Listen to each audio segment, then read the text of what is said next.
The the Oklahoma City Thunder are controlling pick 12 in the 2023 NBA draft. What should they look for at that spot? Are there any value picks in the second round? We're going to be joined by Rafael Barlowe to talk all about it on today's Locked On Thunder podcast. You are Locked On Thunder, your daily Oklahoma City Thunder podcast. Part of the Locked On Podcast Network, your team every day.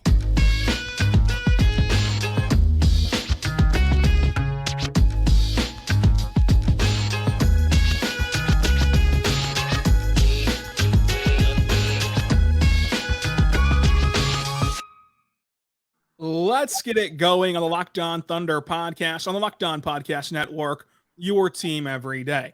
I am your host, media member, and editor-in-chief over at thunderousintentions.com, Rylan Stiles. You can follow me on Twitter at Rylan_Stiles. Follow the show on Twitter at LOThunderPod. Email the show, LOThunderPod@gmail.com. On today's show, brought to you by Prize Picks.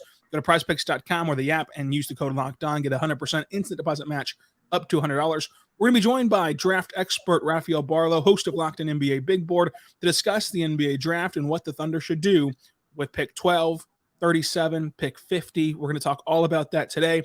Rafael, how are you doing today? Thanks for joining us.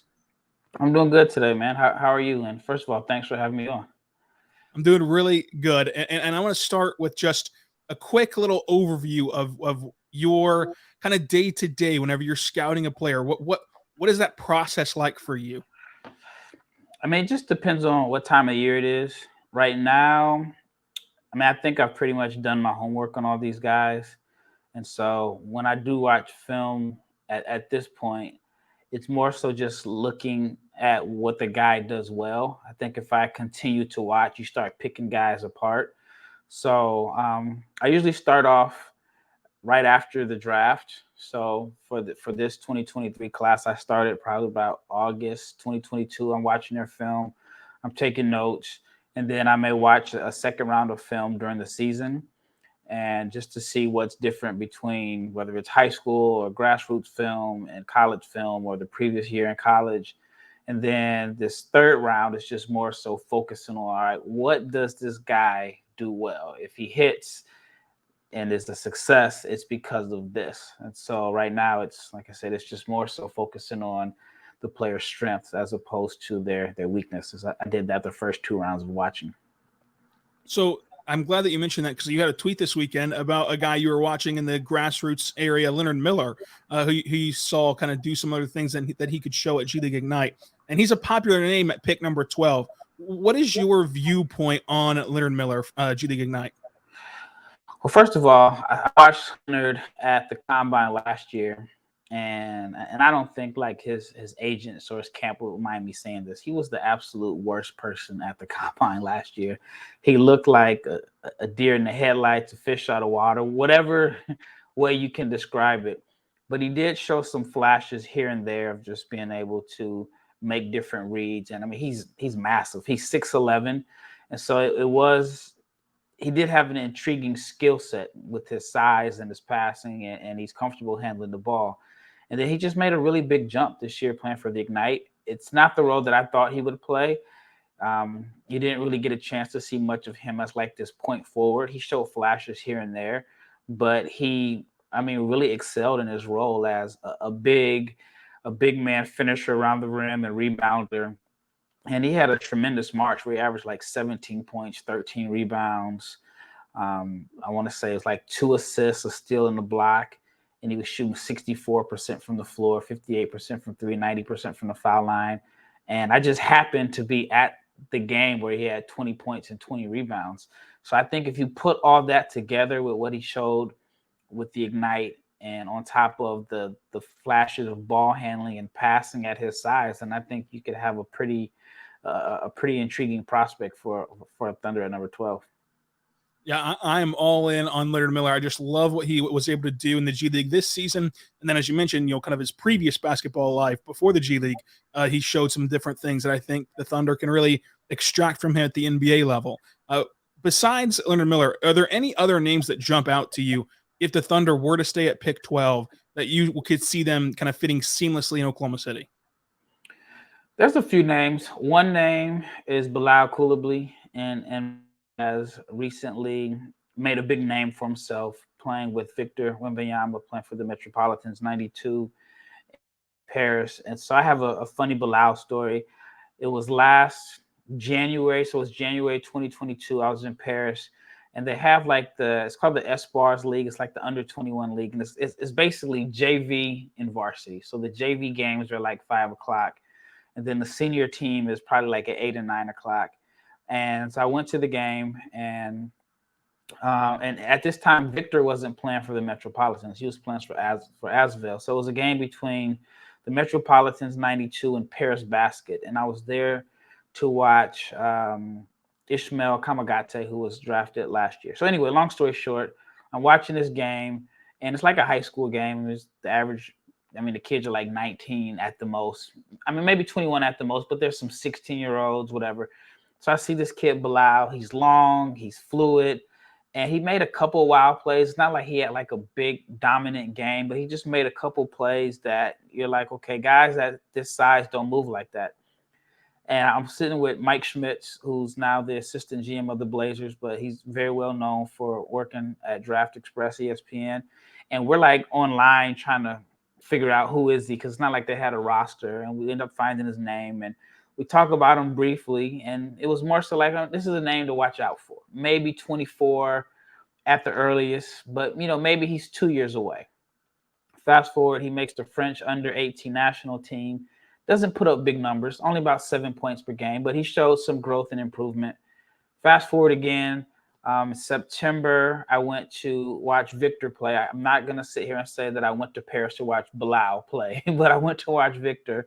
And again, I go to the Espoirs game before, and I see like a totally different person. He's confident, and he had a big game. We probably had like 20 points, but he was blocking shots. He was running the floor. He made a couple jumpers, made some nice passes.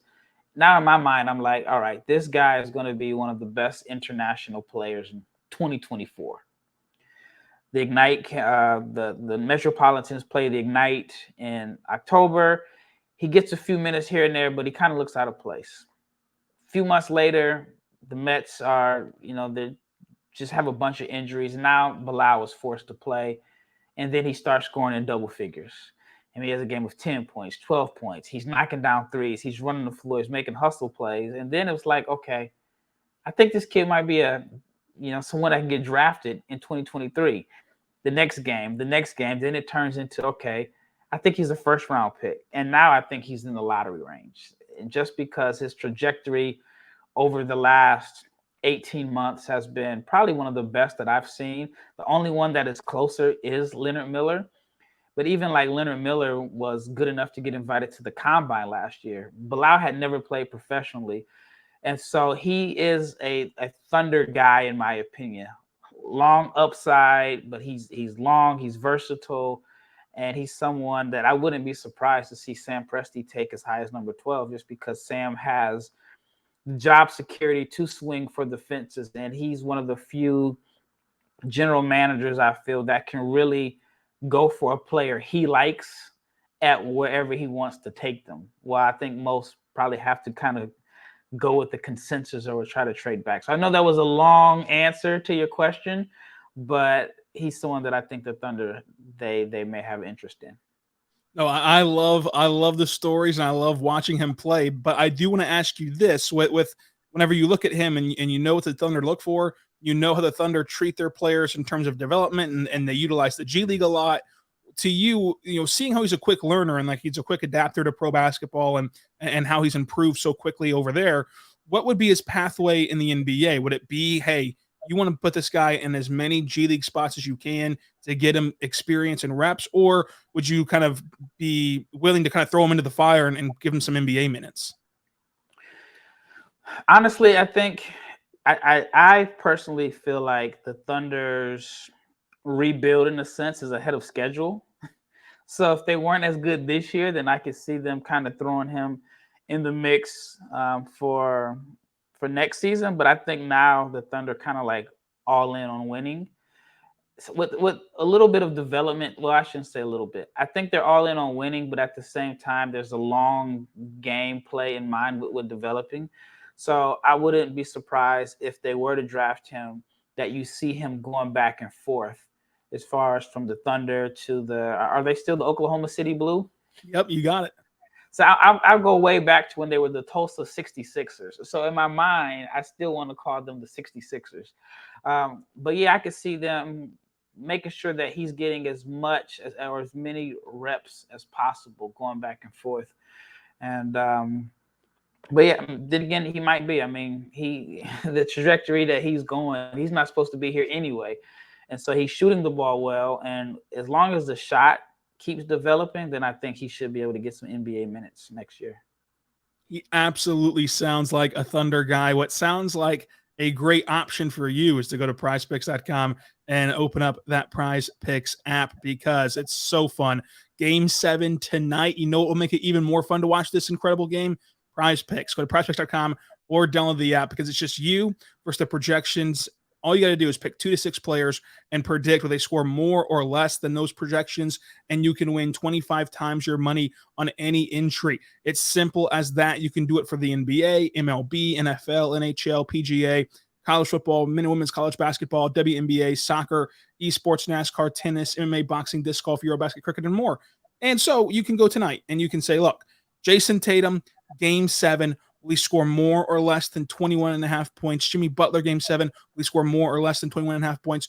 Boom. You make your pick. You sit back, see if you're right while watching an incredible game. You got something on the line here when you download the Prize Picks app or go to prizepicks.com. And whenever you do that and you make your account for the first-time users, you can use the code LOCKEDON, and they're going to give you a 100% instant deposit match up to $100. So if you deposit $100, they'll give you $100. Deposit $50, they'll give you $50. Don't forget the promo code LOCKEDON whenever you sign up for that instant deposit match up to $100.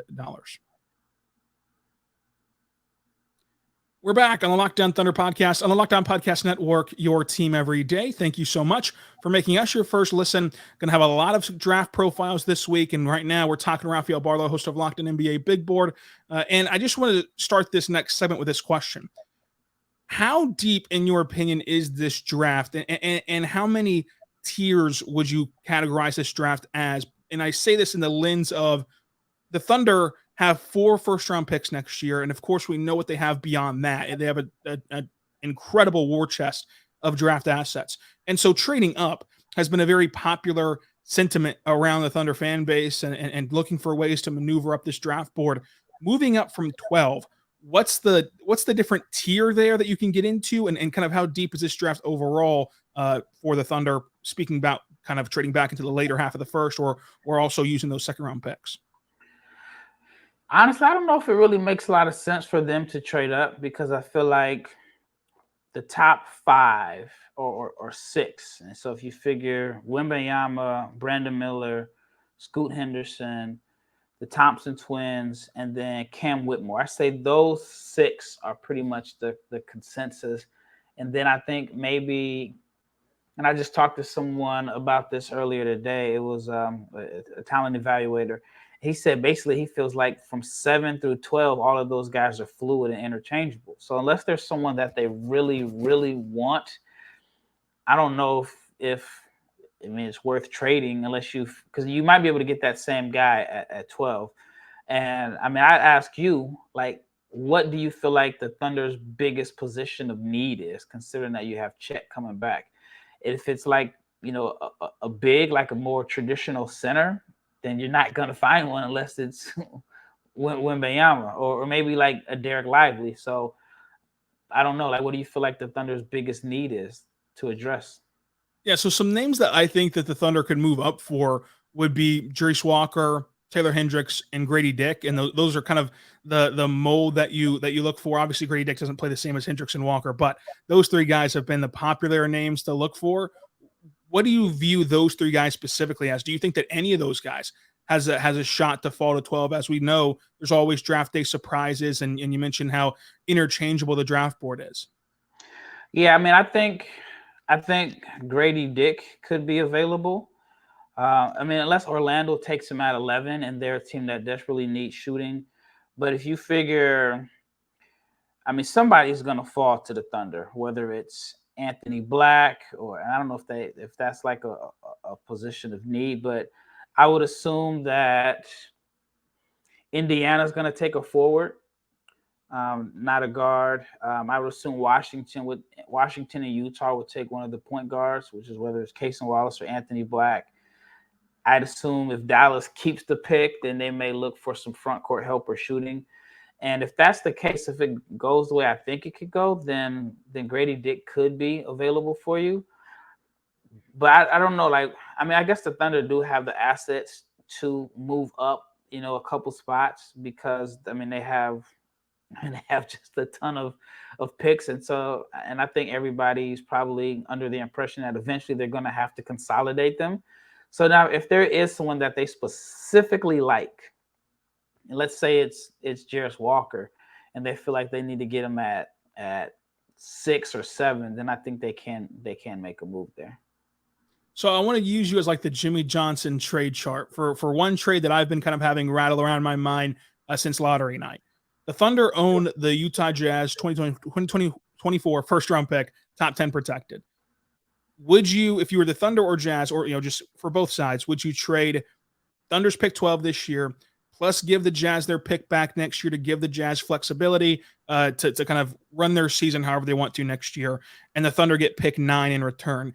Is that enough value for either side to make that trade? Is the gap between whoever you can get at pick 9 versus getting at pick 12, is it wide enough for you to make that trade based upon like sheer value? I'm not a big fan of next year's class as of today, so that may help out a little bit. It just depends. If I'm Utah, I think I would want to keep my pick at number 9 just because I want to address the need for a point guard, and I feel like you'll be able to get at least Anthony Black or Cason Wallace. Just looking at the teams ahead of them, Orlando's probably not going to draft another point guard. Indiana's not going to draft one. So it'll leave Washington and Utah to get Cason Wallace, Anthony Black, maybe even a Nick Smith. I don't think Dallas would draft another guard. So I think the Thunder could.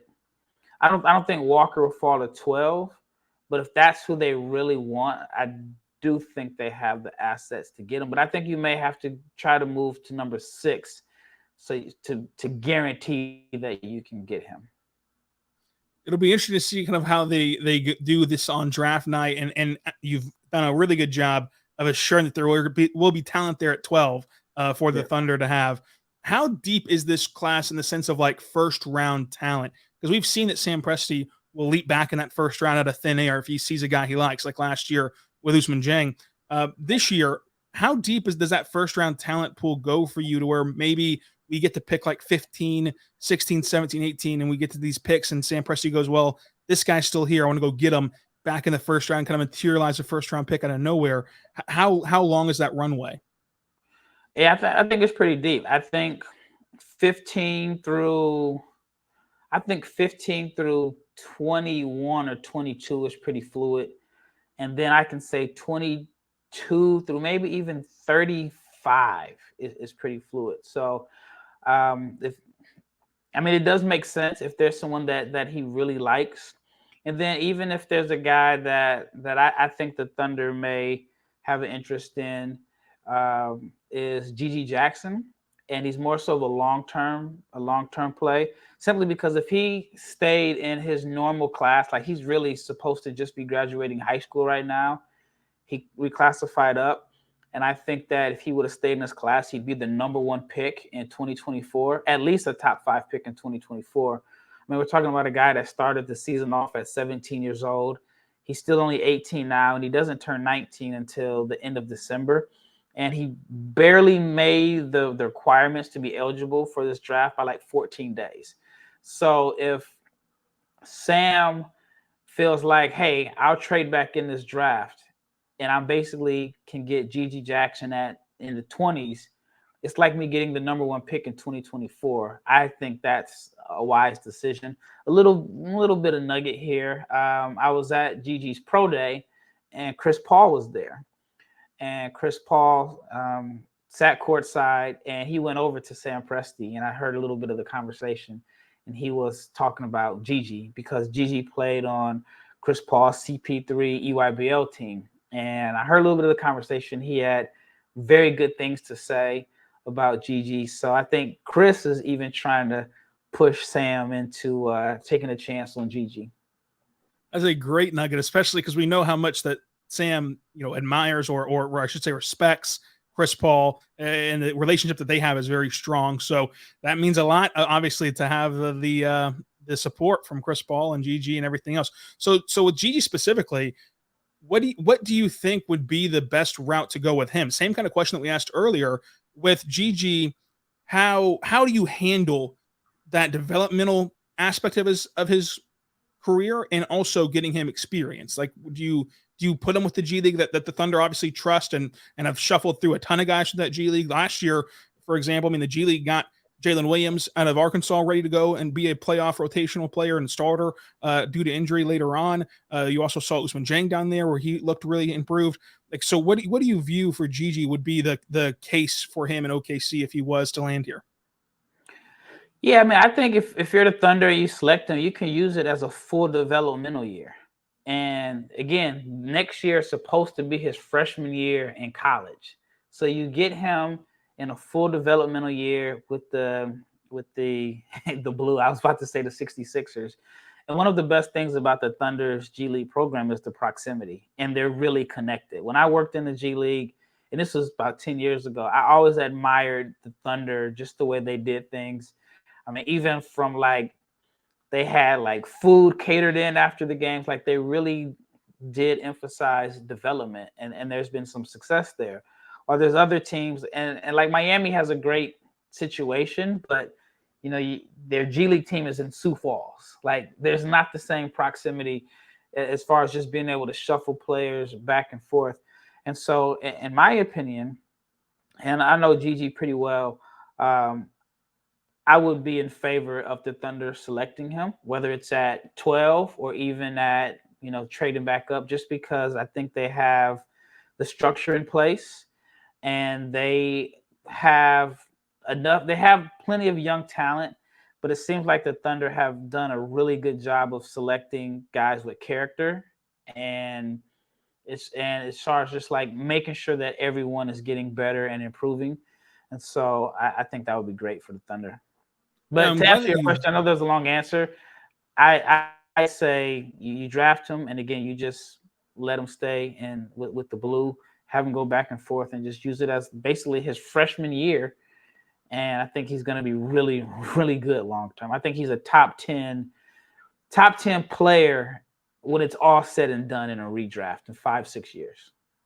Yeah, I love the idea of using this as a redshirt year for him and kind of letting him reset and get adjusted. And I love that you highlighted the Thunder and the Blues relationship. Obviously, they play in the same arena now, which is even better for proximity and for getting guys up and down, even though they used to play across the street.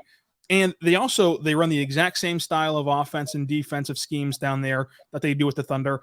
And even down, as you mentioned, to the post-game meal is the exact same bag, the exact same restaurant, the exact same meal that the Thunder players get, the Blue players get. And so they run everything the exact same. And that's why I think you've been able to see guys like Jay Will last year kind of transmit those lessons from the G League to the NBA so quickly and seamlessly, getting back up to the NBA life. And they even call guys up just to sit on the bench and be connected with the team after these kind of G League double headers that you're familiar with, where you play at noon, then the NBA team plays at 7. Even if you played in that noon game, you'll still get called up and kind of be around the team, and sometimes even play in that second game because Mark loves to run those rotations 10 to 12 deep. And you mentioned the kind of focus on development and winning in that balance. I think that we're going to see Mark continue to play a 10 or 12-man rotation next year as the Thunder still look to try to improve upon their 40-win season. So with Gigi Jackson, do you think that he's advanced enough to where, hey, if we're going to give 10 to 12 guys a shot each game, he can see his name get called a few times,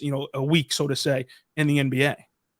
Yeah, there's not a doubt in my mind. I mean, talent is not an issue. I just think that it was just such a huge adjustment going from a junior in high school to the SEC. Not only did he go to the SEC, he was the focal point of a bad team. So I think there's some bad habits that probably need to be polished up. And I mean, he's definitely need to get stronger. But I'm a big fan of the Thunder development program. And I have a funny story. I won't mention the guy's name, but is a friend of mine. And he said that his best friend is Serge Ibaka. And he mentioned to me that they grew up together in the Congo. I think they got drafted a year or so apart. But he mentioned to me that when he entered the NBA, he went to a team that was, I guess, rebuilding. So they didn't have any veterans and they didn't have any structure. And he said that he was just kind of on his own. He didn't know how to be a professional. There's nobody that was in his ear saying, hey, this is how you do things, yada, yada, yada. And he said he was young and immature. And when he felt like he wasn't playing, he didn't handle it right. He got to the arena just in time. Just did the bare minimum. And he said that Serge came in as a rookie, and he was on the team with Durant and Westbrook and Harden, and just the structure that OKC had. And he mentioned that you can't help but succeed when the best players on the team are in the gym early, getting shots up. He was just like the maturity level that Durant and Westbrook and those guys had made everyone else step their game up. But then he just talked about the structure that the Thunder had. Again, at the time, they had really, we didn't know it at the time, but 3 MVPs, all in their early 20s, and they all bought in, played together, got along. And so my friend told me if he had that same structure as Serge, he said he probably would have been he probably would have made $150 million in his career. And then he talks about how much money Serge has played, and he just credits a lot of Serge's success to the Thunder and the structure that they had around him. He says, again, Serge was a kid from the Congo who spent a little bit of time in Spain, who has this huge adjustment. And I'm sure you probably remember the blurry Serge Ibaka draft tape that looked like it was. But just the player that he developed into, my friend says it was all due to the Thunder's developmental program. And he said he blames himself for his immaturity, but he also said that if he had that structure, he probably would have been a 10-year NBA player and so on. But he ended up ruining his name so early in his career for immaturity. So I said I have to say this. Ever since he told me this, probably like 8-9 years ago, I've been a huge fan of everything that the Thunder have done as far as like their development, on top of seeing it when I worked in the G League. So if I'm GG's camp, I'm like, hey, we want to go to Oklahoma City. We want to go, because not only did the Thunder develop, but at the same time, you're not in a hotbed where there's just a whole lot of stuff to do. And you can get in trouble anywhere. I live in Dallas, and there were guys that played for the Thunder that I hear were making that short drive down I-35 to party all the time. But those guys got weeded out fast. But the guys that are really into like developing and getting better, and if you're with Oklahoma City, you are going to be able to maximize your gifts and your talents. So that's another long-winded story and answer. No, those are great. Keep them coming. And we're going to keep them coming after this. And we talk about the second round and some sleepers in this draft. We're back on the Locked On Thunder podcast, on the Locked On Podcast Network, your team every day. Thank you so much for making us your first listen every single morning, every single day. We're here for you, talking Thunder basketball. Subscribe for free across all podcasting platforms, including the Locked On NBA Big Board, where our host, Rafael Barlowe, joins us today and hosts Locked On NBA Big Board today and every day on Locked On Podcast Network. Rafael, I want to talk about some sleepers, and one that I love particularly is Kobe Brown. Like, what do you view his game as? Kind of what range do you have him in? And I think that he fits perfectly in Oklahoma City. Kobe Brown is interesting. I don't want to start off with the negatives. I'll start with the concerns and why he might fall to the Thunder in the second round. And one is because he's 23 years old, which, in this day that we live in as a draft prospect, that's considered old. But at the same time, college basketball is getting older. Like, I want to say Drake had like 24, 25. They played the NCAA tournament. And so for Brown at 23 years old, I think that puts him in position to fall to the Thunder in the second round. But I also feel like at 23, you're getting a guy that, of course, there's going to be an adjustment to the NBA, but the developmental curve isn't as long. and I think that he is ready to come in and contribute. What's interesting about him is I know people are going to think I'm crazy, right? There was one game I saw, and he looked like a young Jamal Mashburn. Like, the size, he's like 6'8", he's 250. At one point, if they put like a bigger guy on him, he beat the guy off the dribble. If they put a small on him, he was able to just kind of get where he wanted to go. He shot 40% from three, I believe, this year, actually 45% from three.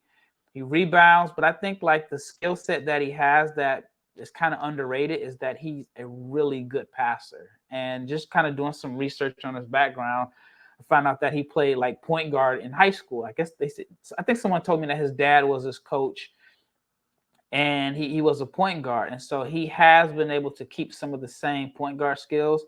And so, if Jalen Williams was a steal, right? The value that the Thunder got from Jalen Williams was, you can make a case to say it was top 15 value in a redraft. Yeah.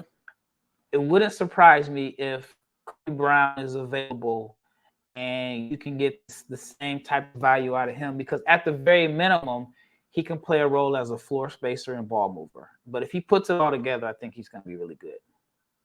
So who are some names for you? That's one for me that I just look at and I'm like, this guy should not be mocked and looked upon as lowly as he is on most, kind of consensus big boards. Who's a guy like that for you, like that you could see becoming an incredible value because he's just being overlooked right now? This draft is crazy. One name that I'm kind of on the fence on, but I think the Thunder would also be a good fit. And now I sound like a Thunder homer here because I'm just raving about the developmental program. It's Coleman Hawkins. Coleman Hawkins has a very interesting skill set. Now, what's is that the shot looks good. If you just go by form and mechanics, you would think that he's one of the top 10 shooters in this class. The problem is it just does not go in. Only shot 28% from three, 61% from the foul line. But this year he averaged like 10 points, 6 rebounds, averaged a block a game, a steal per game, and is a very good passer. And he's a legit 6'9", 6'10". And if he can put it all together, and if I'm not mistaken, you guys got Chip England, right? That's correct. And Josh Giddey has improved as a shooter. That's correct. Then Coleman Hawkins is someone that I would take a flyer on, just because if you watch his film again, like I said, the mechanics looks good, the shot looks good. He has the size to play, the size and athleticism and the movement to be able to play the 3 and the 4, the passing and the defensive upside. But if he gets the shot together, then I think he could be a top 7 or 8 rotation guy in the NBA. So I've got 2 players to ask you about that I'm just forced to ask you. I'm not gonna lead the witness. I'm not gonna say what I think of them. Zac Edey and Drew Timme. Can you just give me your synopsis on those guys?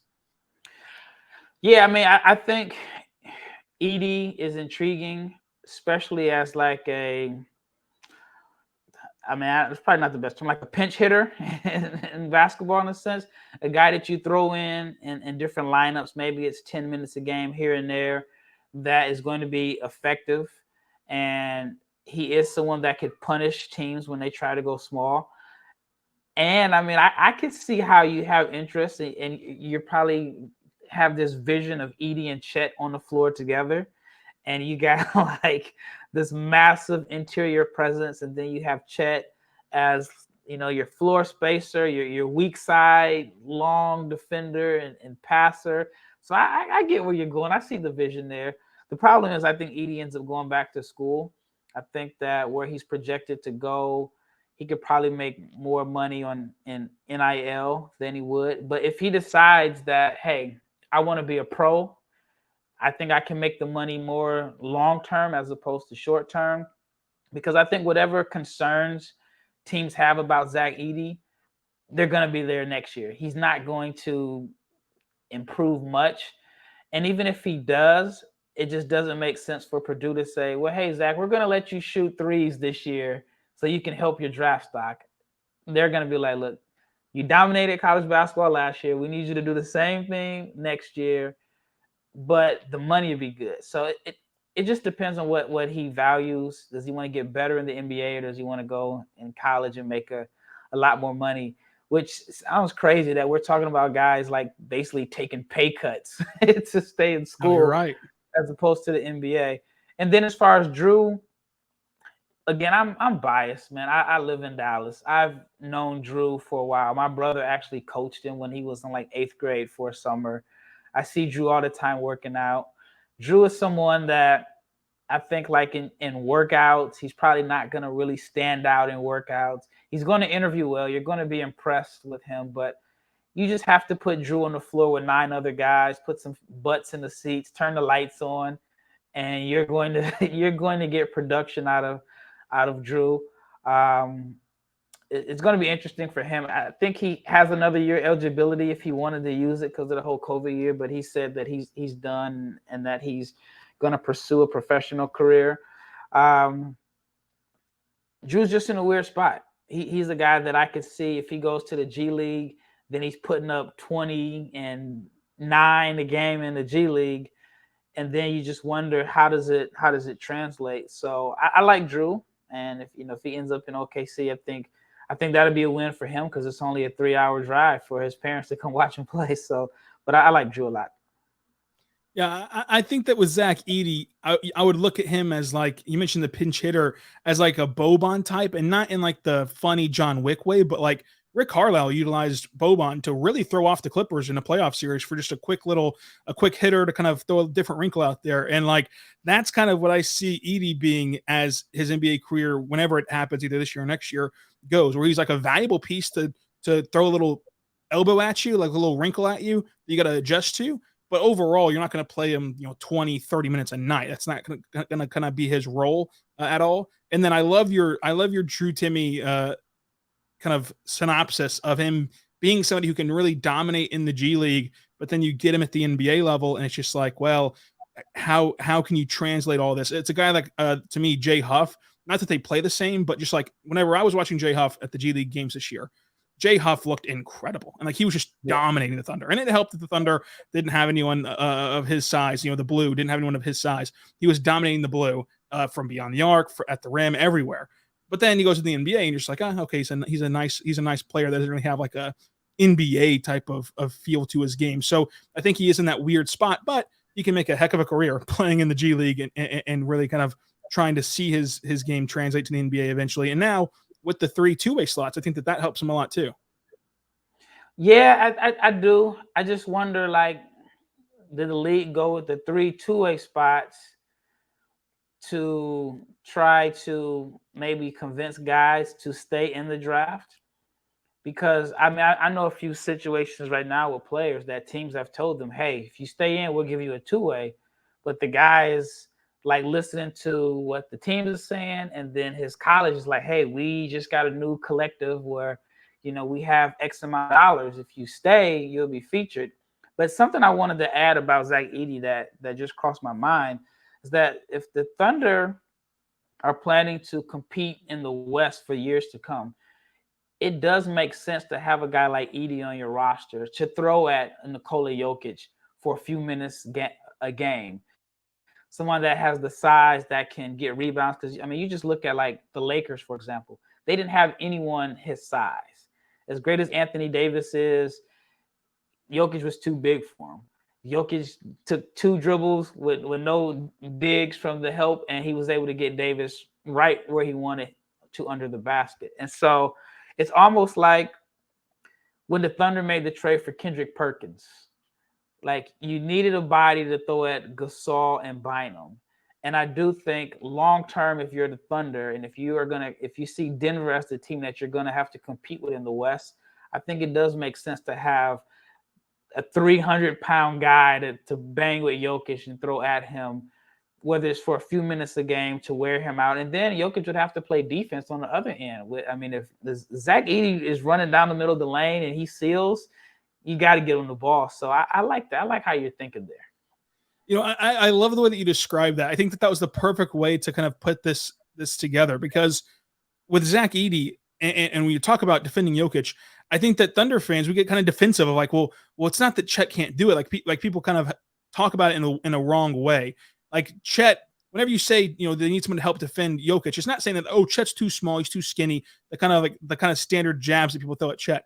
It's more so saying, even if Chet is as good as Anthony Davis, he's going to struggle to guard Jokic, just like everyone does. So that's not saying that you need Zac Edey to help you defend Jokic. It's not a slight on Chet Holmgren, because Anthony Davis needed help to guard Jokic. So I think I love the way that you kind of model that into the AD conversation as well, because I think that we would all sign on the dotted line today if Chet became Anthony Davis, and even so, if he does, he would still need that kind of help down low on Jokic and a different look down low on Jokic. And the Kendrick Perkins comparison, I think that Mark is a coach that can perfectly utilize and switch back and forth. Like, that was the big thing with the Perk teams. They left Perk out there too long. They didn't have the right lineups on the court to maximize their offense and also get what Perk brings on the defensive end. I think that Mark would play that chess game a lot better than Scott Brooks did. So even that aspect is improved as well. So when we look at this draft, I would wonder where you have Edie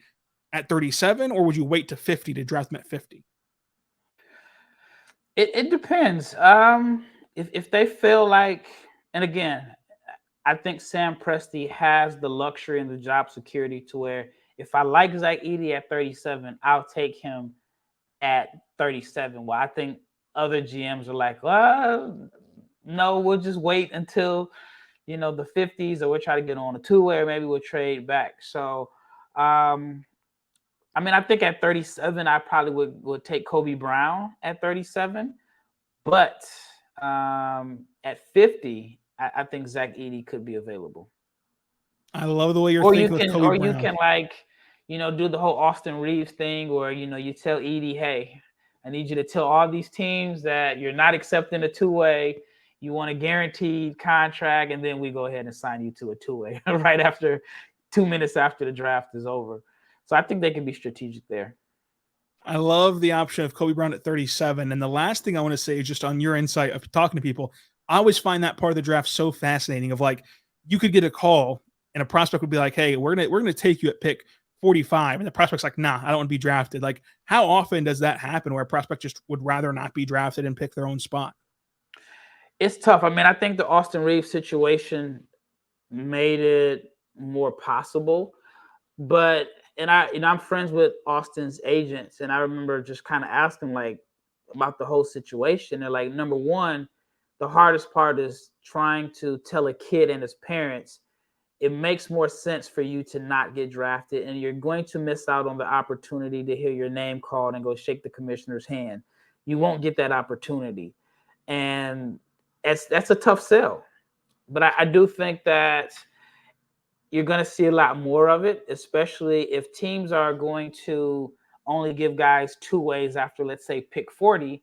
Then it just makes sense for the agents to say, we don't want a two-way, yada, yada, yada, and then they can go pick the best situation for them.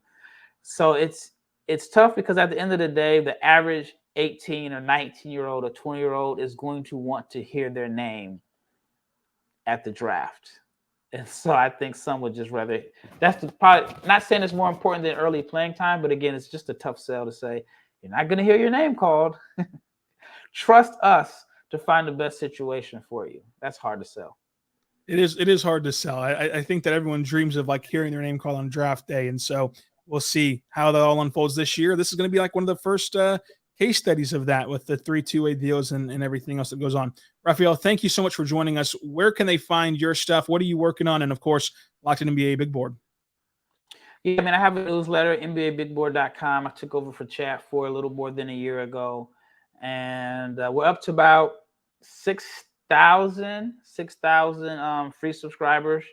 And it's just, my draft intel. Some of the intel is coming from players, agents, some front office guys. So it's a lot of intel based, but then it's like my own personal opinions on drafts with big boards. And this year I'm doing like some features on players, allowing them to kind of tell their own story. Like, for example, I just posted an article on Keyonte George, who a lot of people think would be a fit for the Thunder at 12, and how even though Keyonte was Big 12 Freshman of the Year and had an up and down season, this interview allowed him to put into context of how much he struggled with the ankle injury, how he played throughout the year, and how although he played, it's very natural for the human eye to see, oh, well, he's not doing this, he's not doing that. So it allowed him to kind of put the season into context in his own words and how much the ankle injury bothered him. And then he had a great pro day last week. I was there, and you saw like what he looks like when he's healthy and explosive and so on. So